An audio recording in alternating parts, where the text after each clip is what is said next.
সেলিম ভাই ধরে কি নিয়ে আসছেন ভাই একটা চার্জার নিয়ে আইছি। চার্জারটা চার্জারটা ভাই ডিস্টার্ব, মানে অনেক জায়গায় দেখাইছি, মানে ঠিক করতে পারি না, অনেক জায়গায় নিয়ে আইছি। কি ভাইয়ের কাছে ইউটিউব দেখে নিয়ে আসছেন না? হ্যাঁ ভাই। সেলিম ভাই আসসালামু আলাইকুম ভাই। এই দেখেন, এই যে চার্জার গুলা দেখেন একদম জ্বলে গেছে না? হ্যাঁ ভাই জ্বললেই তো গেল পুরা। এগুলো আমার দ্বারা হয়ে যাবে ইনশাআল্লাহ। উপর আল্লাহ, তারপরে আমি যে কোনো ধরনের চার্জার যদি জ্বলে যা পুড়ে যা আমার কাছে আসবে হবে। আমি শুধু এই চার্জার না, সাউন্ড থেকে এবং বক্স টিভি ইলেকট্রিকের যাবতীয় জিনিস ঠিক করি। এই জন্য আরেক ভাই এটা কি ভাই? এই জন্য একটা ব্লুটুথ দিয়ে গেছে। এটা আবার কি ব্লুটুথ আজকে এটা নতুন? কিন্তু একটা ব্লুটুথ হ্যাঁ। কান বাজার জিনিস, এই দেন দিয়ে গেছে ঠিক করার লেগে। এটা ঠিক করবো।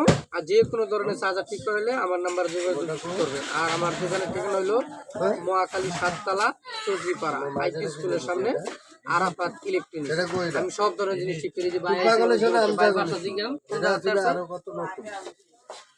ভাই আমি 7তলা থেকে আইছি।